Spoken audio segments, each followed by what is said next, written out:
अस्सलामुअलैकुम फ्रेंड्स। आज की वीडियो में डिस्कस करेंगे फ़िस्कल डेफ़िसिट को। एक फ़िस्कल डेफ़िसिट होता है, एक फ़िस्कल सरप्लस होता है, ठीक है।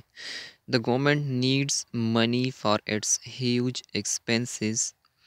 जो किसी भी इकॉनमी का गवर्नमेंट होता है, जो किसी भी इकॉनमी की जो स्टेट होती है, कंट्री का जो एक स्टेट होता है, उसे अपने एक्सपेंसेस के लिए मनी की ज़रूरत होती है, पैसों की ज़रूरत होती है, ठीक है। वो गवर्नमेंट की जो एक्सपेंसेस होते हैं ना, उसके लिए उन्हें पैसों की ज़रूरत होती है, ठीक है। अब ये गवर्नमेंट की जो एक्सपेंसेस हैं ना, ये 2 हिस्सों में डिवाइड किए गए हैं, ठीक है।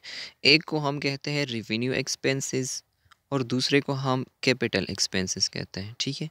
रेवेन्यू एक्सपेंसेस वो होते हैं जो गवर्नमेंट सैलरीज़ वग़ैरह देते हैं ना लोगों को, जो डॉक्टर्स होते हैं, जो टीचर्स होते हैं, जितनी भी गवर्नमेंट जॉब्स वाले लोग हैं, उन्हें जो सैलरी पे करती है गवर्नमेंट, उसे हम रेवेन्यू एक्सपेंसेस कहते हैं, ठीक है। और दूसरे जो है कैपिटल एक्सपेंसेस होते हैं। कैपिटल एक्सपेंसेस जो गवर्नमेंट पब्लिक वर्क्स प्रोग्राम्स करती है, जो हॉस्पिटल्स बनाते हैं, रोड्स बनाते हैं, ठीक है। ये सारे क्या होते हैं, गवर्नमेंट के कैपिटल एक्सपेंसेस होते हैं। अब हम देखते हैं कि गवर्नमेंट अपनी इन एक्सपेंसेस को जो है कैसे पूरे करती है। मतलब जो गवर्नमेंट के एक्सपेंसेस है, इसके लिए गवर्नमेंट पैसा कहाँ से कलेक्ट करता है, ठीक है। तो गवर्नमेंट की जो ज़राए हैं ना रेवेन्यू कलेक्ट करने के, वो 2 हैं। एक होता है revenue by direct and indirect taxes. मतलब जो इनकम टैक्स होता है, कॉरपोरेट टैक्स होता है, ये कुछ डायरेक्ट टैक्सेस हैं। इनडायरेक्ट टैक्सेस जो हम अपनी घर के लिए जो चीज़ें लेते हैं, उसके ऊपर हम इनडायरेक्टली टैक्स पे करते हैं, ठीक है। तो ये पहली जो है गवर्नमेंट की रेवेन्यू कलेक्ट करने का एक ज़रिया है, ठीक है। दूसरा जो है revenue bye non tax means, इसमें रेवेन्यू रिसिप्ट्स आ जाते हैं, जो फ़ीस वग़ैरह जो हम गवर्नमेंट लेती है, फ़ाइन्स जो लेती है, मतलब ये सारी चीज़ें जो है रेवेन्यू रिसिप्ट्स में आ जाते हैं, ठीक है। मतलब ये कोई टैक्स नहीं है, बस ये फ़ाइन्स और फ़ीस और कंपनीज़ वग़ैरह पे कोई जो पब्लिक सेक्टर कंपनीज़ होती है, उसके ऊपर जो डिविडेंड वग़ैरह गवर्नमेंट उससे रिसीव करती है, ये सारे क्या है, रेवेन्यू रिसिप्ट्स हैं। एक होते हैं कैपिटल रिसिप्ट्स, तो इसमें जो गवर्नमेंट कर्ज़ वग़ैरह लेती है, तो वो चीज़ें इसमें आ जाती हैं, ठीक है। अच्छा, अभी तक तो ये था कि हमने ये देखा कि गवर्नमेंट जो है अपने मनी कहाँ से कलेक्ट करती है और फिर गवर्नमेंट के एक्सपेंसेस जो है कौन-कौन से होते हैं, तो वो हमने मेजरली उसको थोड़ा-सा देख लिया, ठीक है। अब हम देखते हैं कि डेफ़िसिट कहाँ पे बन जाता है, जो हम जो जो जिसे हम फ़िस्कल डेफ़िसिट कहते हैं, वो कहाँ पे बन जाता है। तो the expenses that the government incurs is always more than the income it makes. This difference और deficit is known as fiscal deficit.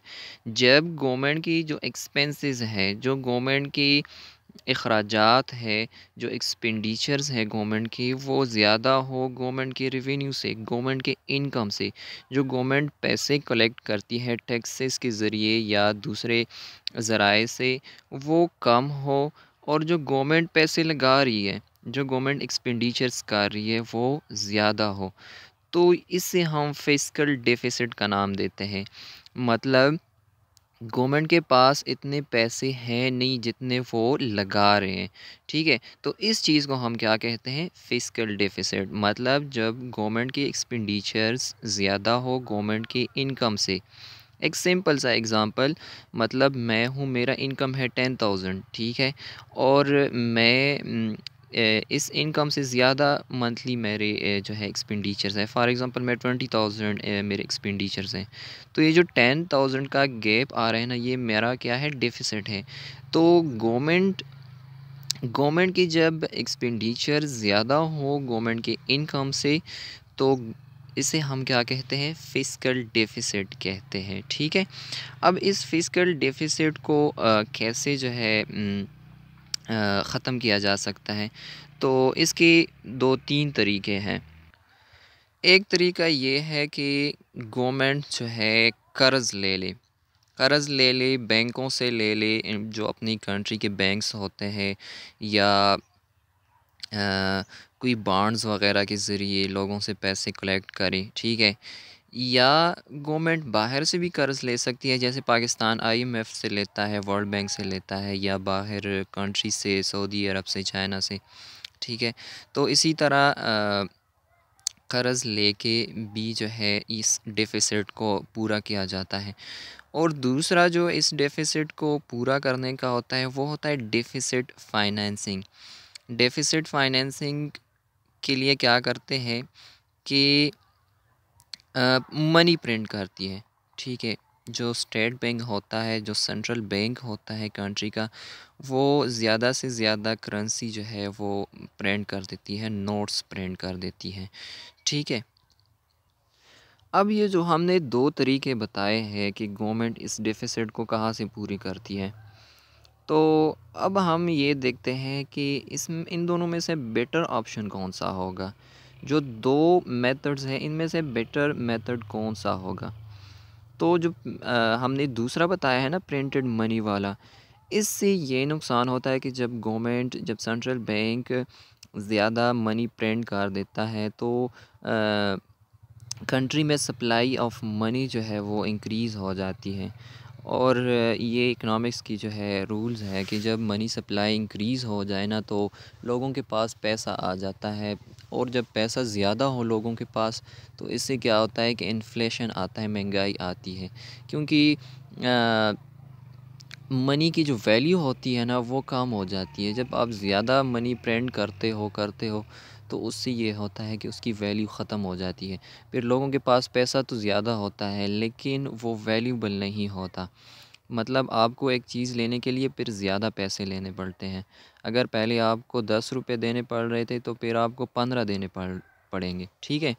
तो ये जो प्रिंटिंग मनी वाला ऑप्शन है ना, ये सही नहीं होता, इससे इन्फ्लेशन आती है कंट्री में।